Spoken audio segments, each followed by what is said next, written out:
प्रिय छात्रों, स्वागत है आपका क्लास 10वीं के एनसीईआरटी मैथ में। और बोर्ड एग्जाम के लिए 5 अति महत्वपूर्ण प्रश्नों की सीरीज में लेकर आया हूं, इसलिए वीडियो में लास्ट तक बने रहिए। अगर आप इस चैनल पर नए हैं, चैनल सब्सक्राइब कर लीजिए और वीडियो को लाइक कर दीजिए। तो आइए स्टार्ट करते हैं। ये 5 महत्वपूर्ण प्रश्न हैं और इसमें से निश्चित तौर से 1 से 2 प्रश्न जो है बोर्ड परीक्षाओं में आपको देखने को मिल सकता है, इसलिए एक एक प्रश्न को अच्छे से समझिए और फिर से इसको जो है अपने मन से कॉपी में इसको प्रैक्टिस भी कीजिए। तो आइए स्टार्ट करते हैं। पहला प्रश्न देखिए, ये जो जितने भी प्रश्न आपके सामने मैं दिखा रहा हूँ तो देख लीजिए, ये सभी जो है बोर्ड परीक्षाओं में 2 साल 3 साल 4 साल जो है ये पूछी हुई हैं, इसलिए इन प्रश्नों को फिर से जो है पूछने की काफ़ी संभावनाएं हैं। इसलिए एक एक प्रश्न को अच्छे से समझिए और फिर से इसको अपने मन से जो है रफ में प्रैक्टिस करिए और इसको तैयार करिए।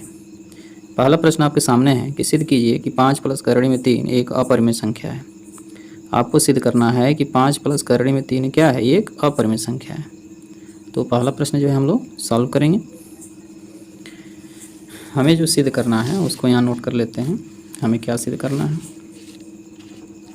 हमें सिद्ध करना है कि 5 + करड़ी में 3 क्या है, एक अपरिमेय संख्या है। तो कोई भी जो संख्या होती है, अगर अपरिमेय हमको सिद्ध करना है तो इसका अपोजिट हमको मानना पड़ता है, अपोजिट इसको दिखाना पड़ता है कि यह अपरिमेय ना होकर ये क्या है, परिमेय संख्या है। ठीक है, तो सबसे पहले हम इसको मान लेते हैं। माना 5 + करड़ी में 3 एक परिमेय संख्या है। ठीक है ना। सबसे पहले हम ये सपोज कर लेंगे कि 5 + करड़ी में 3 क्या है, एक परिमेय संख्या। चूँकि हमें इसको अपरिमेय दिखाना है तो हमें सबसे पहले इसका अपोजिट मानना पड़ेगा, हमें सबसे पहले इसको परिमेय मानना पड़ेगा। ठीक है, तो कोई भी जो परिमेय संख्या होती है उसको हम P/Q के रूप में लिख सकते हैं। इसलिए 5 + करड़ी में 3 बराबर P/Q इस तरह से लिख सकते हैं। और साथ ही साथ यहाँ पर देखिए करड़ी में 3 यहाँ रख देंगे और यहाँ जो +5 है इसको हम दूसरे तरफ जो है पक्षांतर कर देंगे, तो P/Q -5 हो जाएगा। तो करड़ी में 3 बराबर, अब देखिए यहाँ Q नीचे है और Q के ऊपर P है, तो यहाँ पर इसका लॉसा जो हो जाएगा वो Q होगा। और हर और लॉस ये दोनों सेम है, तो यहाँ ऊपर जो अंक होता है उसको यहाँ पर उतार लेंगे, P- हो गया। अब Q से आपको 5 में क्या करना है, गुणा करना है। Q से 5 में गुणा करना है तो ये हो जाएगा 5Q। ठीक है, अब आपके सामने जो है ये संख्याएं प्राप्त हो गई। अब यहाँ पर आप ध्यान दीजिएगा कि P जो है एक पूर्णांक है, Q जो एक पूर्णांक है। ठीक है ना, यहाँ हम लिख देते हैं P और Q क्या है, पूर्णांक है, पूर्णांक है। ठीक है ना, तो P पूर्णांक है, Q पूर्णांक और 5 भी पूर्णांक है। तो ये पूर्णांक बटे पूर्णांक जो संख्या है इसको हम कहेंगे क्या, इसको कहते हैं परिमेय संख्या। ये पूरी की पूरी क्या है, परिमेय संख्या है। तो जब यह परिमेय संख्या है तो यह भी एक परिमेय संख्या होगी। ठीक है, तो यहाँ लिख देंगे, यहाँ P/Q 5 ये पूर्णांक है, क्या है, पूर्णांक है। इसलिए P - 5Q/Q एक परिमेय संख्या,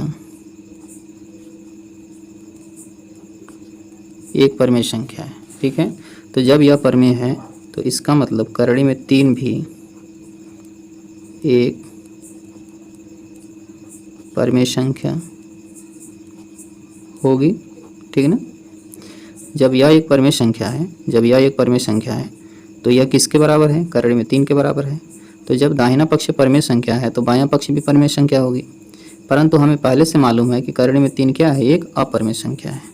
इसलिए लिख देंगे जो कि एक विरोधाभास है,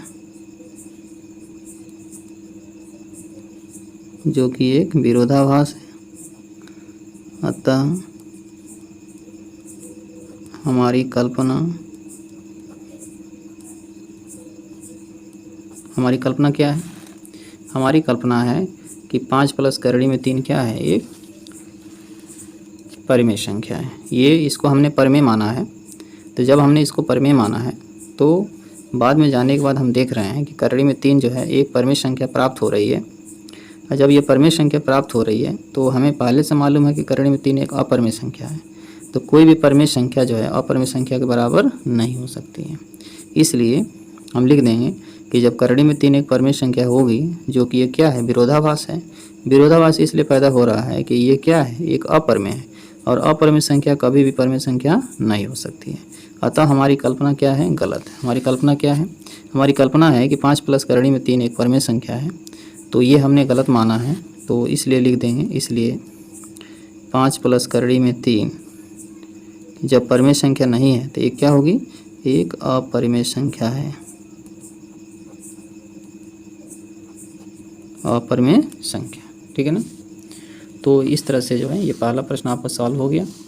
इसके बाद आते हैं हम लोग दूसरे प्रश्न में। ठीक है, दूसरा प्रश्न जो है आपके सामने है, आपको दिखाना है कि सिद्ध कीजिए कि करड़ी में 3 जो है एक अपरिमेय संख्या है।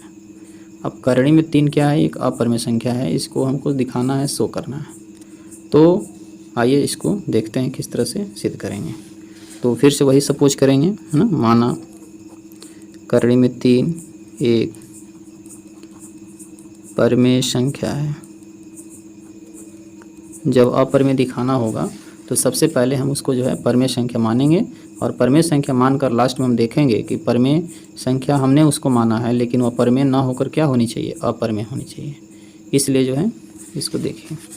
तो जब हमने माना कि करड़ी में 3 एक परमेय संख्या है, तो कोई भी जो परमेय संख्या होती है तो वह P/Q के रूप में लिखी जाती है, जहाँ P और Q क्या है, पूर्णांक है, जिनमें एक के अतिरिक्त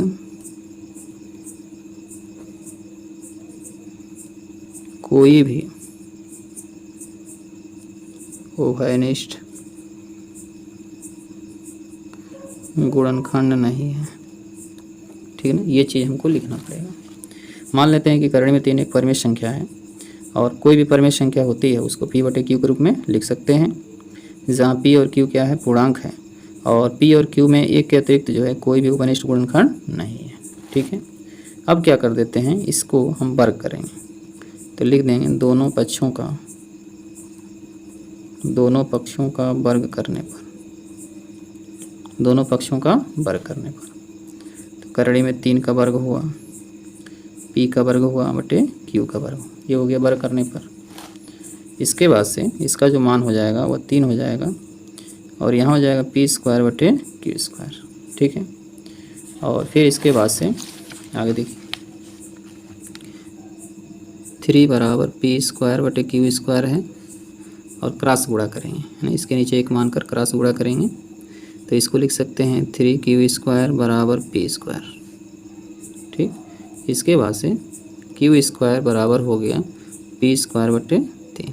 ठीक है ना, P² बटे 3। Q² का मान निकालेंगे तो 3 से इधर डिवाइड कर देंगे। तो अब ये देखिए कि 3 से P² विभाजित है, तो 3 से भी P विभाजित होगी, तो वही चीज़ यहाँ लिख देंगे कि P² 3 से विभाज्य है, तो इसका मतलब P भी 3 से विभाजित होगी। ठीक है ना, जब P² 3 से विभाजित है तो P भी 3 से विभाजित होगी, इसलिए माना P बराबर 3R, मान लीजिए P बराबर 3R। ठीक है, और समीकरण 1 में, है ना, यहाँ हमने समीकरण 1 मान लिया, समीकरण 1 में P के जगह पर हमें क्या रखना है, 3R, तो यहाँ लिख देंगे समीकरण 1 से Q² बराबर P² बटे 3 है, और P का हमने मान माना है यहाँ पर कितना, 3R, तो यहाँ 3R रख देंगे, इसका स्क्वायर हो जाएगा, नीचे हो जाएगा 3। अब 3 का वर्ग होगा 9, और R का वर्ग होगा R², और नीचे हो गया 3। 3 से 9 को काट देंगे 3 बार में। ठीक है, तो यहाँ से आपको मिल जाएगा Q² बराबर, अब 3 से R² में गुणा होगा, तो हो जाएगा 3R²। ठीक, जब 3R² हो गया तो यहाँ से हम R² का मान ज्ञात करेंगे, और 3 से Q² को भाग करेंगे, तो R² बराबर हो जाएगा Q² बटे 3। ये हो गया समीकरण नंबर 2। अब यहाँ पर आप देख लीजिए कि Q² के नीचे 3 है, यहाँ देखिए P² के नीचे 3 है, तो हमने क्या लिखा था कि P², ये P² है, 3 से विभाज्य है, तो P भी 3 से विभाजित होगी, और वही चीज़ यहाँ पर है आपके सामने कि Q² के नीचे 3 है, तो लिख देंगे चूँकि Q² 3 से विभाज्य है, इसका मतलब Q भी 3 से विभाजित होगी, ठीक है ना। तो हम क्या देख रहे हैं कि समीकरण 1 से आ जाइए। समीकरण 1 में हम ये देख रहे हैं कि P 3 से विभाजित है और समीकरण 2 में देख रहे हैं कि Q भी 3 से विभाजित है। तो कहने का मतलब ये हुआ समीकरण 1 तथा 2 से P और Q का एक अन्य उभयनिष्ठ गुणनखंड 3 प्राप्त होता है, जो कि एक विरोधाभास है। अब विरोधाभास क्यों हो रहा है, शुरू में देखिए विरोधाभास क्यों हो रहा है। देखिए हमने क्या लिखा था कि P और Q पूर्णांक है और जिनमें एक के अतिरिक्त P और Q में एक के अतिरिक्त कोई भी उभयनिष्ठ गुणनखंड नहीं है। यहाँ P और Q में एक के अतिरिक्त कोई भी उभयनिष्ठ गुणनखंड नहीं है।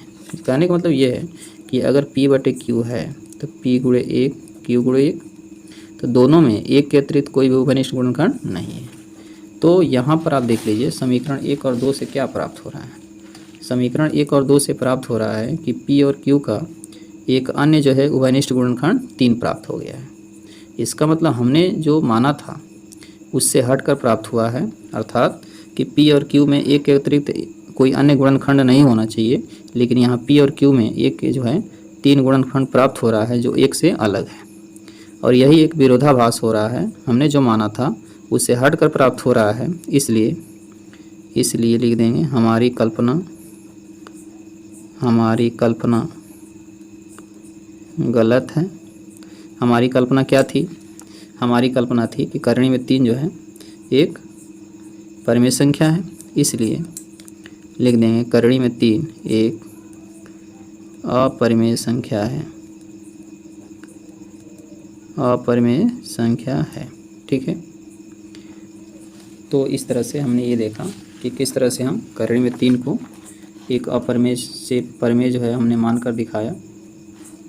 तो करणी में 3 एक अपरिमेय संख्या है, लेकिन हमने इसे सिद्ध किया है परिमेय संख्या मानकर, और सिद्ध करने के बाद से हमने ये पाया कि करणी में 3 एक परिमेय संख्या नहीं है, बल्कि कौन सी संख्या है, अपरिमेय संख्या है, ठीक है।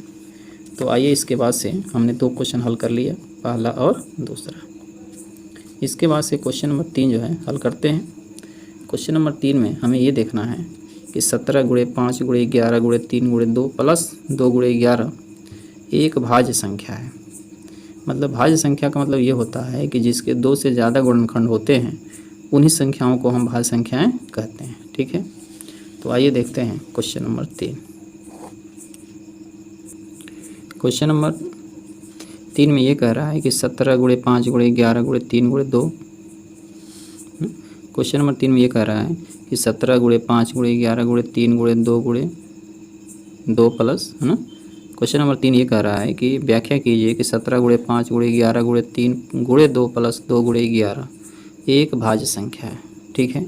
तो भाज्य संख्या किसे कहते हैं, जिन संख्याओं के 2 से ज़्यादा गुणनखंड होते हैं उन संख्याओं को भाज्य संख्या कहते हैं। जिनके 2 से ज़्यादा गुणनखंड होते हैं उन्हें जो है हम भाज्य संख्या कहते हैं, ठीक है।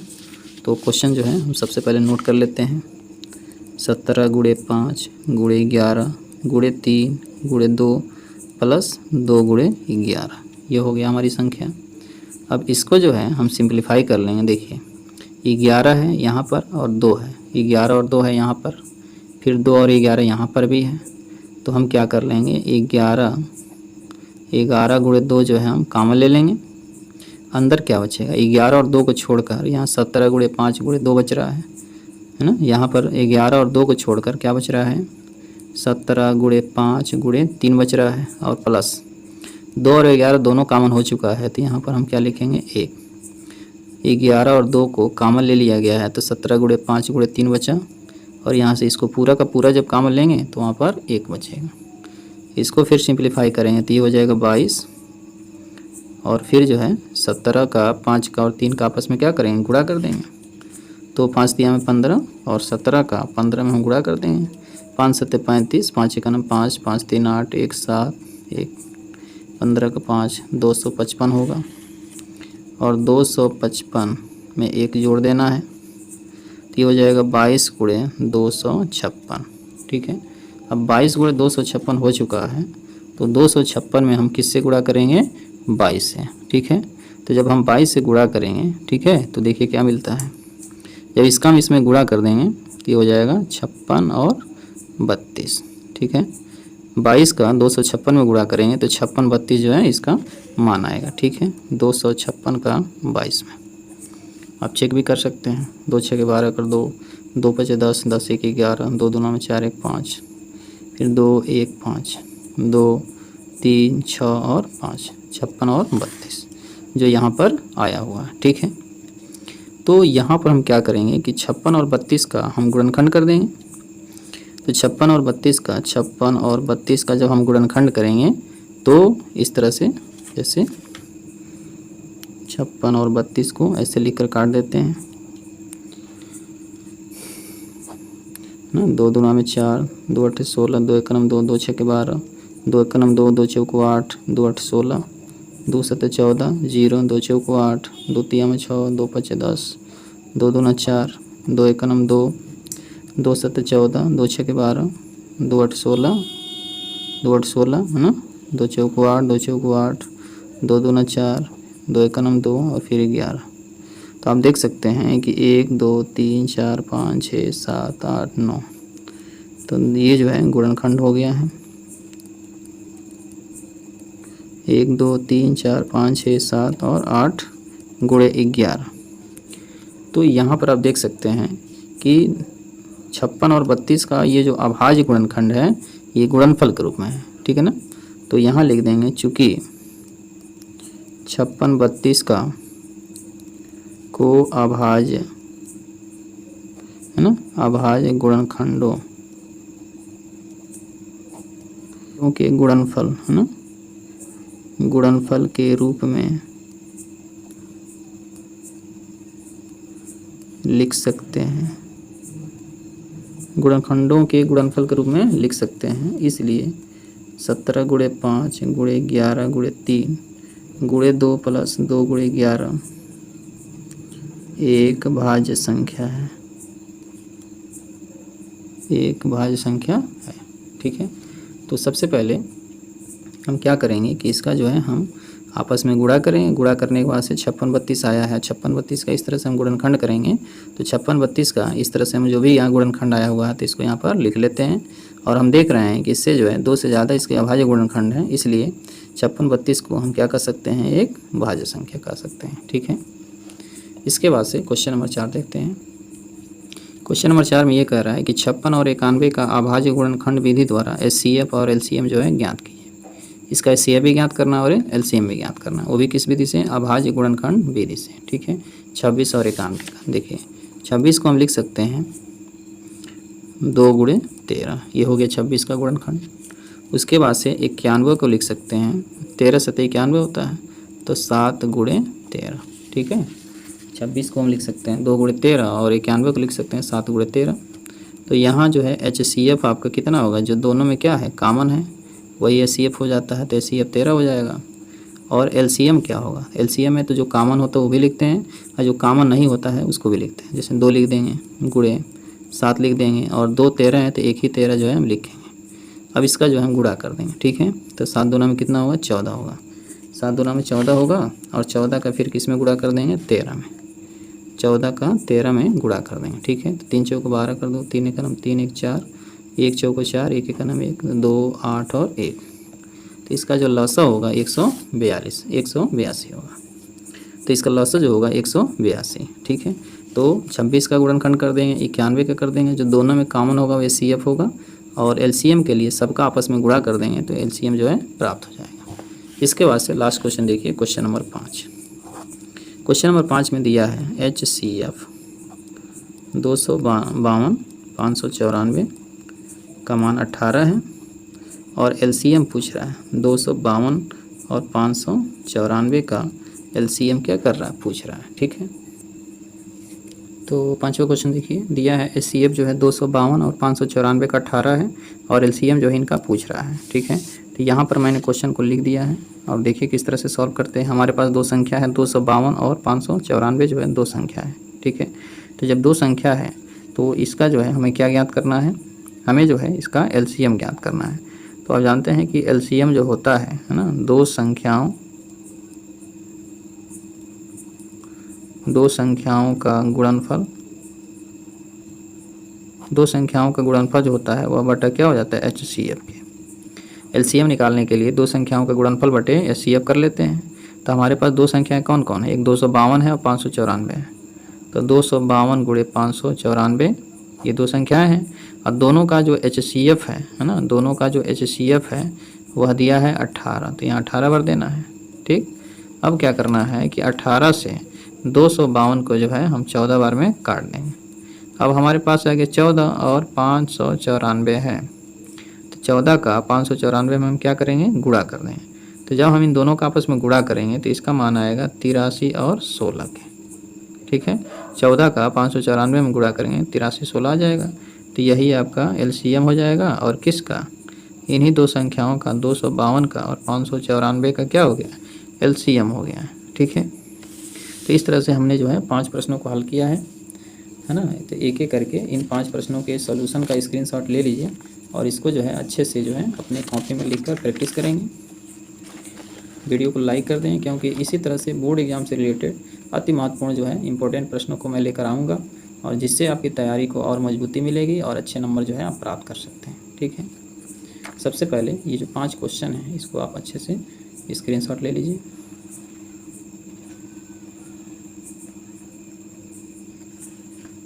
इसके बाद से इन 5 प्रश्नों के जो सॉल्यूशन हैं हमने यहाँ पर अच्छे से किया है। किसी भी प्रश्न में डाउट हुआ, कोई दिक्कत हुआ तो आप कमेंट करेंगे।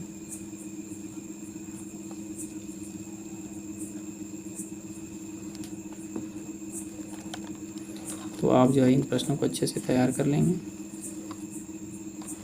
किसी तरह का दिक्कत नहीं आना चाहिए।